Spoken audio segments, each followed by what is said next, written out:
우리는 지난 주일 추수감사주일을 마지막으로 건 6개월 동안 119 전도운동 한 성도가 한 영혼을 구원하는 일에 또 열심으로 달려왔습니다. 그래서 하나님의 은혜로 또 귀한 열매가 있었고 또 오늘도 여전히 또 이 자리에 또 그 영혼들이 주님께로 돌아오는 그런 은혜를 누릴 수 있었습니다. 무엇보다도 그 새생명 전도 축제 제가 꾸준히 강조드린 것처럼 이건 행사가 아니라 정말 하나님 앞에 우리가 그 영혼을 품고 기도하면서 열매를 올려드리는 귀중한 일입니다. 그러니까 그 일을 통해서 천하보다 귀한 영혼이 주님께로 돌아오는 그 상황 가운데 하나님께서 큰 영광을 받으신 줄 믿습니다. 또 여러분들에게도 또 기쁨이 당연히 되었겠죠. 근데 어떤 분들은 이제 그래 뭐 어쨌든 간에 새생명 축제가 끝났구나라고 이제는 뭐 좀 쉬어도 되겠다라고 생각하는 분들이 있겠죠. 물론 맞습니다. 그러나 그동안 여러분이 땀 흘려 수고하신 모든 성도들의 그 헌신, 그들을 위해서 기도했지만 그들이 결국은 이 초대에 거절한 그 상실감, 그런 마음들 하나님께서 다 어루만져 주시고 또 여러분에게 은혜를 베푸실 것입니다. 하늘의 은혜로 여러분들의 그 노고와 수고를 다 기억하시고 채워주실 줄 믿습니다. 그러나 우리가 아기를 낳기 위해서 10달 동안 그 아기를 품고 있다가 마침내 출산의 고통을 겪은 후에 아기가 태어나면 그 산모와 또 그 가족들이 그래 이제 아기 태어났으니까 끝이다라고 하는 분이 계신가요? 아무도 없죠. 오히려 아기를 낳자마자 그때부터 이제 진짜 시작이구나라고 우리가 말하게 됩니다. 출산은 끝이 아니라 한 생명을 온전한 성인으로 길러내는데 더 위대하고 더 길고 더 기쁜 여정의 시작입니다. 우리가 흔히 얘기하잖아요. 뱃속에 있을 때가 제일 좋았다. 그리고 나오면 누워 있을 때가 좋았다. 기어 있을 때가 좋았다. 기어 다닐 때가 좋았다. 그런 얘기를 합니다만 어쨌든 그게 그만큼 일이 점점점 많아지고 육체적으로 정신적으로 힘들어진다라는 그런 얘기도 있기는 합니다만 그렇다고 해서 우리가 그 귀한 영혼을 출생하는 그 기쁨을 또 잊지는 않지요. 그 기쁨 때문에 그런 노고를 감당하는 것이고 또 내 자식이 내 자녀가 그렇게 한 순간 단계별로 자라는 그 모습 가운데 우리는 또 보람과 또 기쁨을 느끼게 되는 것입니다. 지난 새생명 전도 축제는 우리 교회가 영적인 아기들을 출산한 감격의 순간이었습니다. 그렇다면 오늘 이 시간 그 생명들을 이 그리스도의 온전한 사람으로 함께 양육하기 위한 이 위대한 여정을 시작하는 두 번째 감격의 시간을 우리가 맞이하고 있는 거예요. 그러니까 오늘 말씀을 통해서 우리가 왜 함께 자라나야 하고 또 어떻게 서로를 붙잡아주고 마침내 어떤 영광스러운 모습으로 세워져 가야 하는지 또 그 그리스도의 몸을 세우는 그 여정의 지도를 함께 펼쳐보시길 주님의 이름으로 축원합니다. 먼저 우리는 왜 신앙이 성장해야 하는지를 그 이유를 분명히 알아야 됩니다. 그러니까 우리가 까나기를 출산했는데 저도 이제 가끔 그렇고 저희 집사람도 우리 아이들 한 2살, 3살 때 이럴 때 사진 보면서 아유 저 때는 참 귀여웠는데 말도 잘 듣고 근데 지금은 말도 안 듣고 막 그냥 농담으로 이렇게 얘기를 합니다만 그렇다고 해서 그 아기가 그 귀여울 때 우리가 흔히 물고 빨고 할 그 시절만 계속 있으면 안 되잖아요. 아기는 태어났으면 점점점 자라나서 성인이 될 때까지 자라나야만 된다라는 거예요. 그래서 성경 오늘 13절도 우리 신앙이 온전한 사랑을 이루어서 그리스도의 장성한 분량에 충만한 데까지 자라나야 한다라고 분명히 말씀하고 있습니다. 여기서 이 온전한 사람은 그러니까 육체적인 성숙을 넘어서서 완전하고 완숙하고 그러니까 목적지에 도달한 인격을 의미하는 거예요. 그러니까 우리의 신앙 목표는 그저 주일 예배에 출석하는 교인이 아니라 예수 그리스도의 성품과 능력을 닮은 온전한 성인이 되는 겁니다.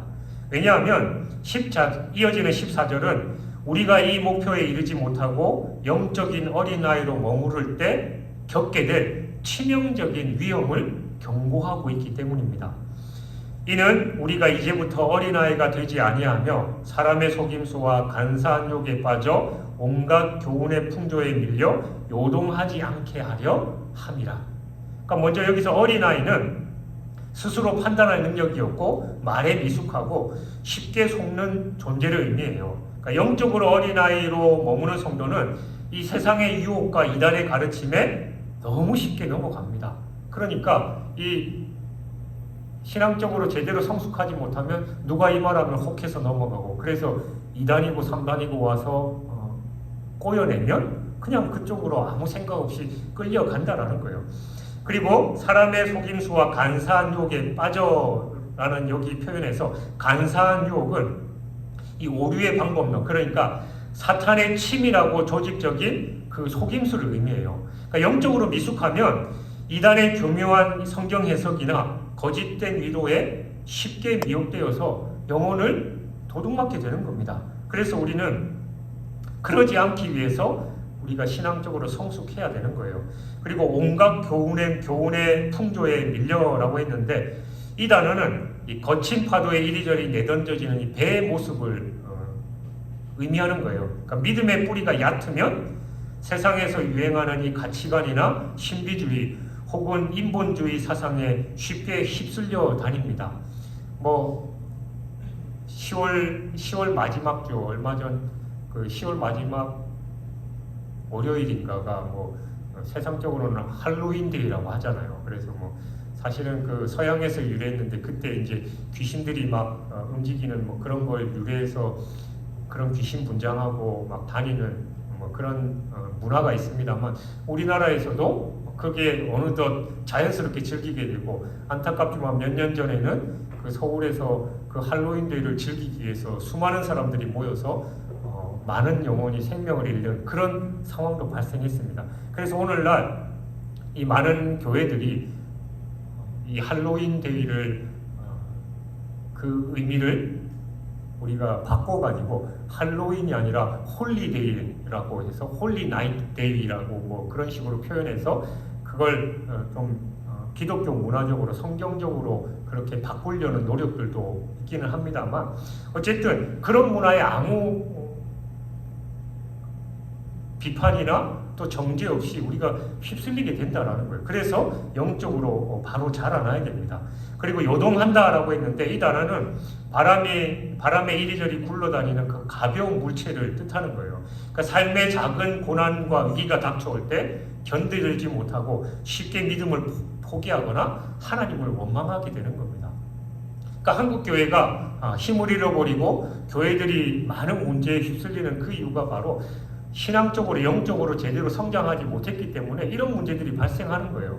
조금만 하면 쉽게 믿음을 잃어버리고, 또 금방 시험이 들고, 심지어는 하나님까지 원망하고 서로 간에 싸움이 생기니까 한국 교회가 서로 갈라지고 문제들이 많이 되는 겁니다. 그렇기 때문에 바로 오늘 본문은 우리가 영적으로 신앙적으로 성장해야 된다. 그렇지 않으면 이런 문제에 휩쓸릴 수밖에 없다라고 말씀하는 것이죠.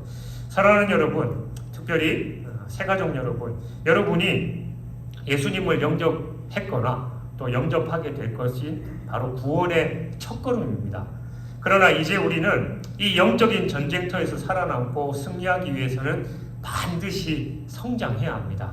고린도전서 3장 2절에서 바울은 내가 너희를 저주로 먹이고 밥으로 아니하였노니 이는 너희가 감당하지 못하였음이었거니와 지금도 못하리라 라고 탄식했습니다. 그러니까 우리는 언제까지나 젖만 먹는 어린아이로에만 머무를 수 없어요.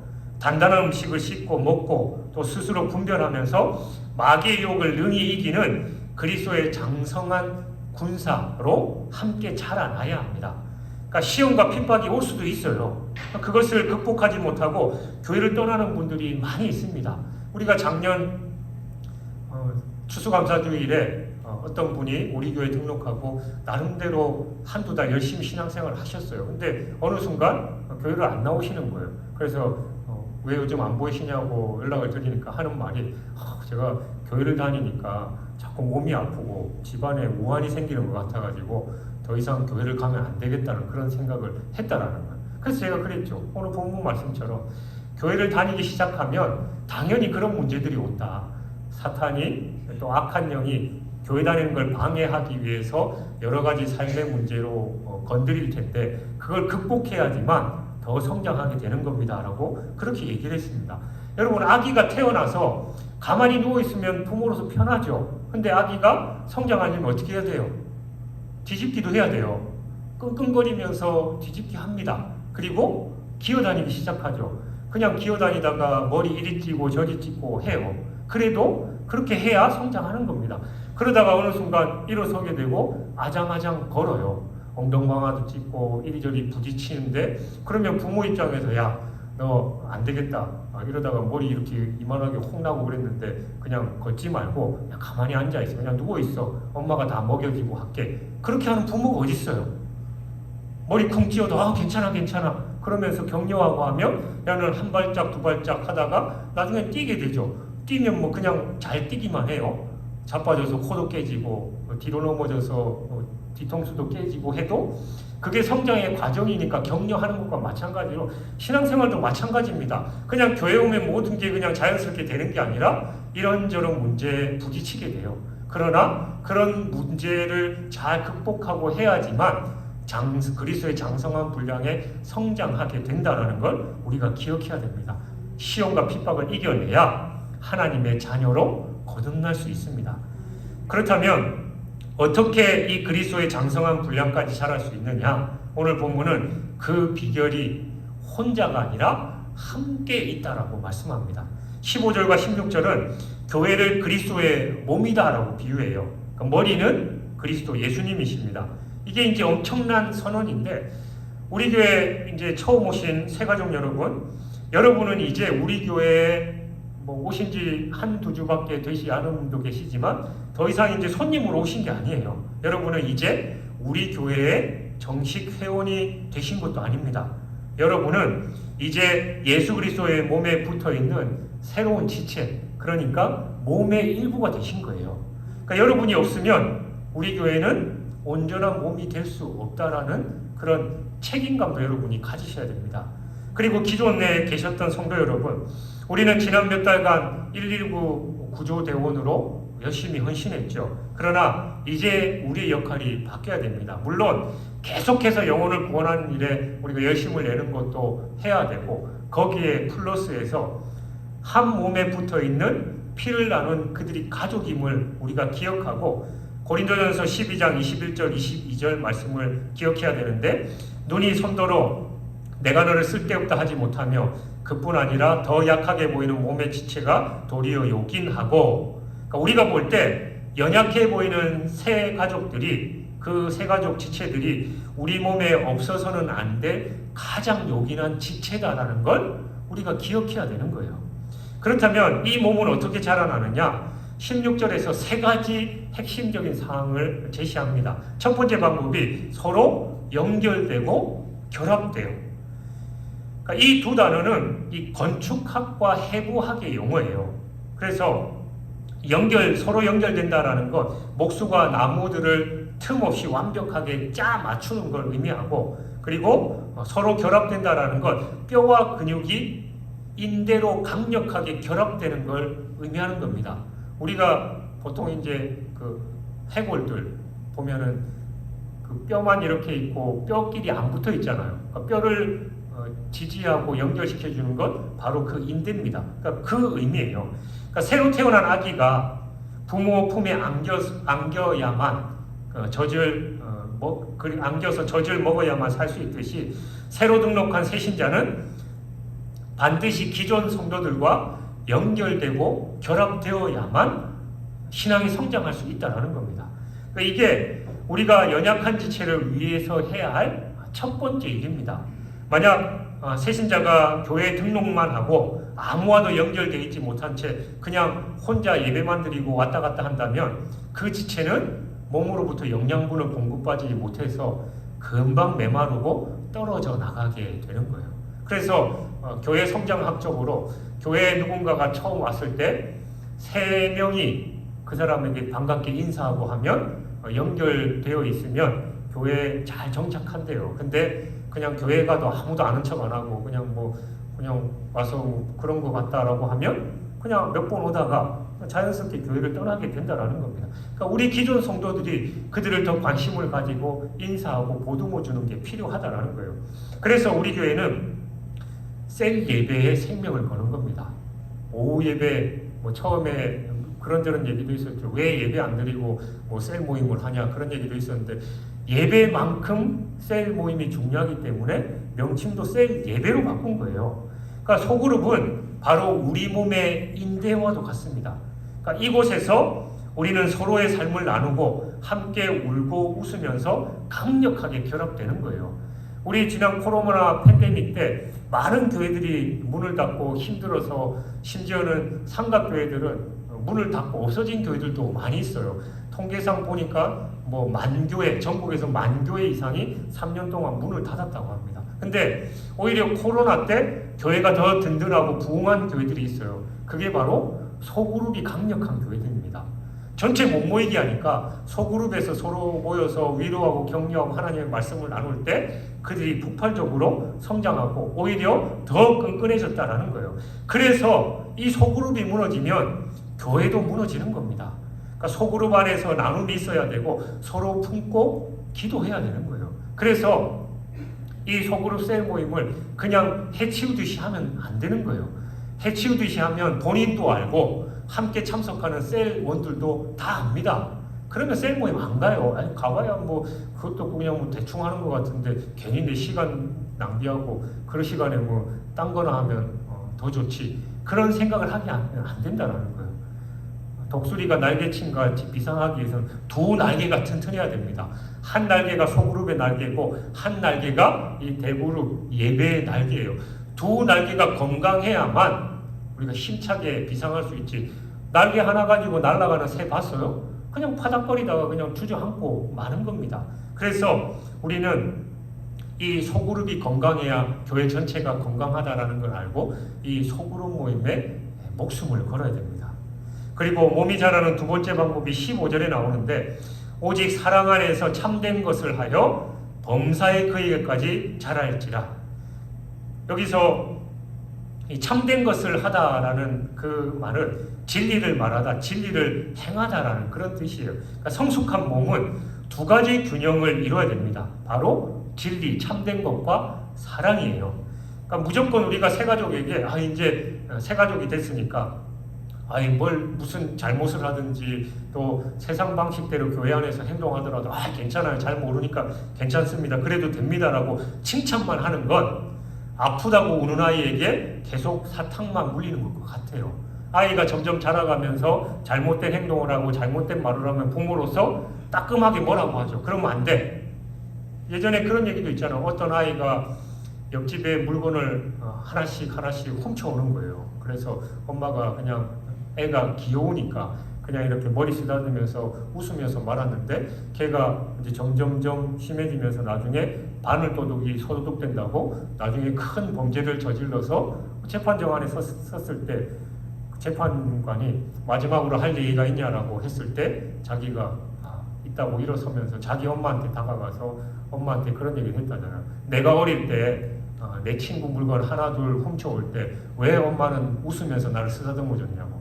그때 엄마가 따끔하게 나에게 뭐라고 했다면 내가 이렇게까지 되지 않았을 거다.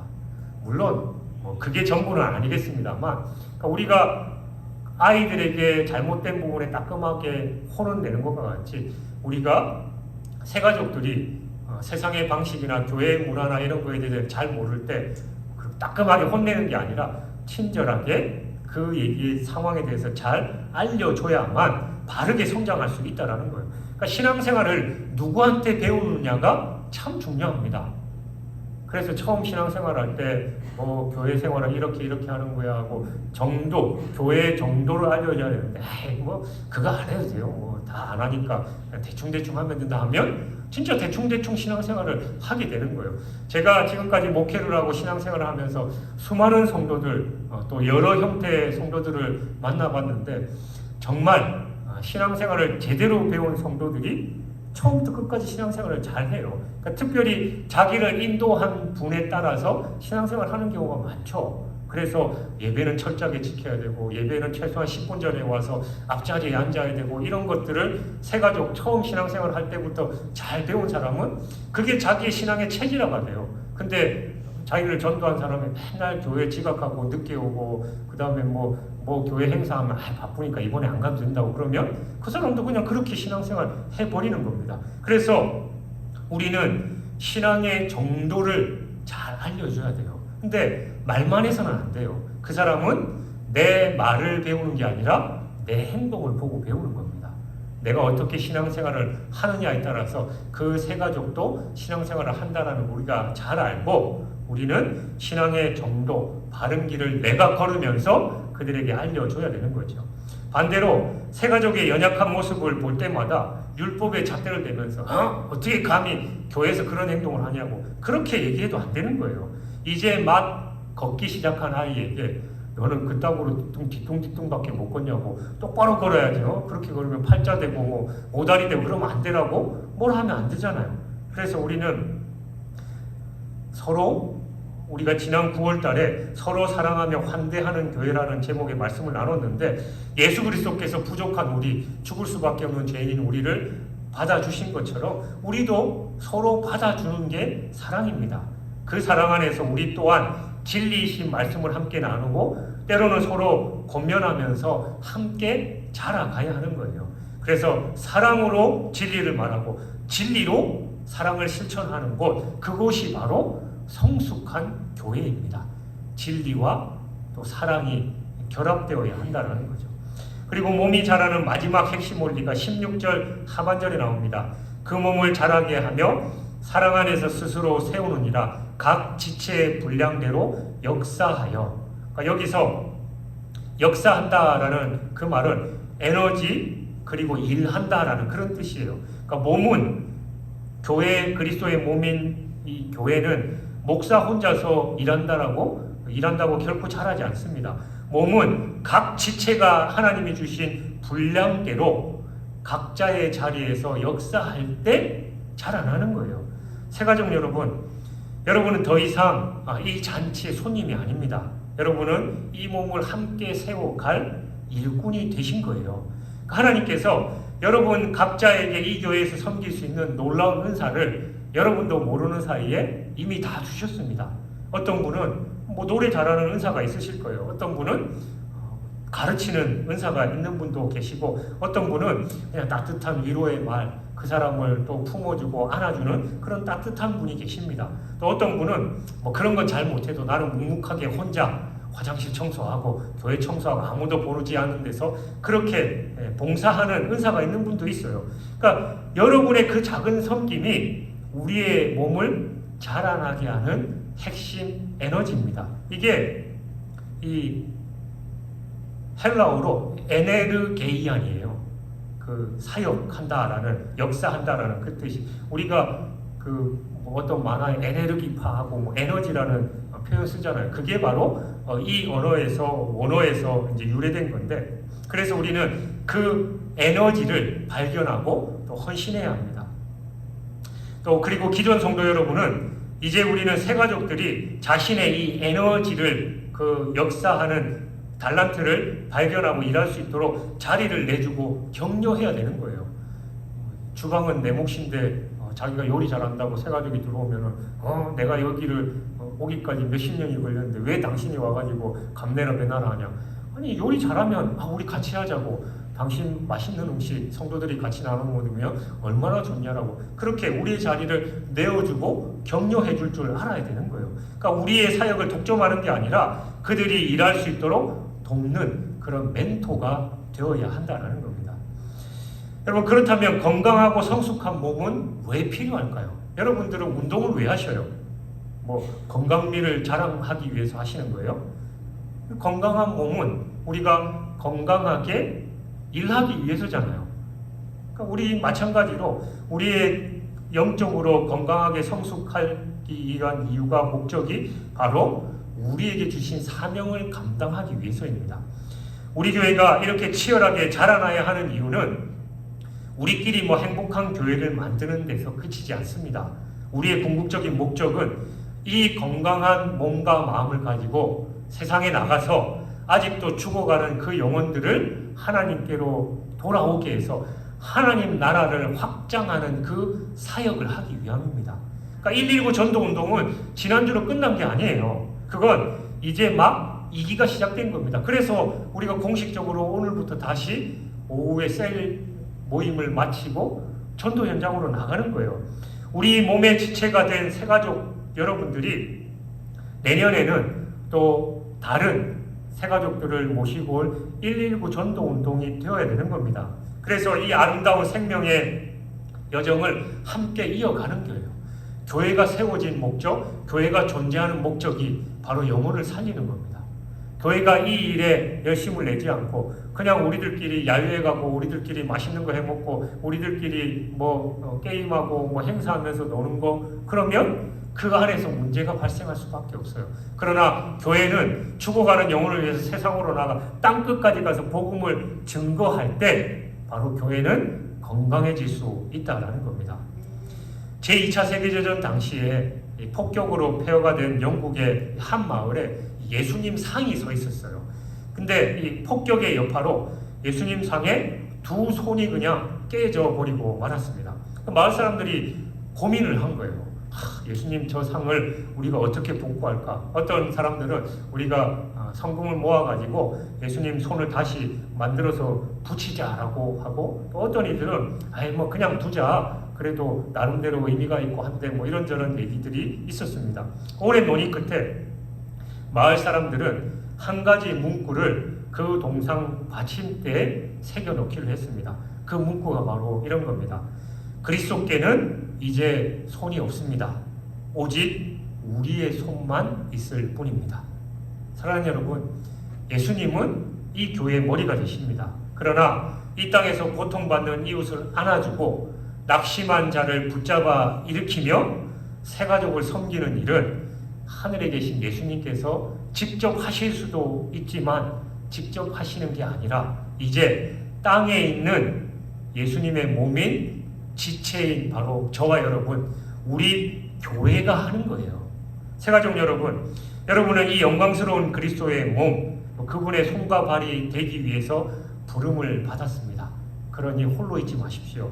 소그룹에 연결되고 진리의 말씀을 배워나가야 하고, 그리고 여러분의 은사를, 달란트를 발견해서 교회 공동체 몸의 일원으로서 함께 섬겨가야 됩니다.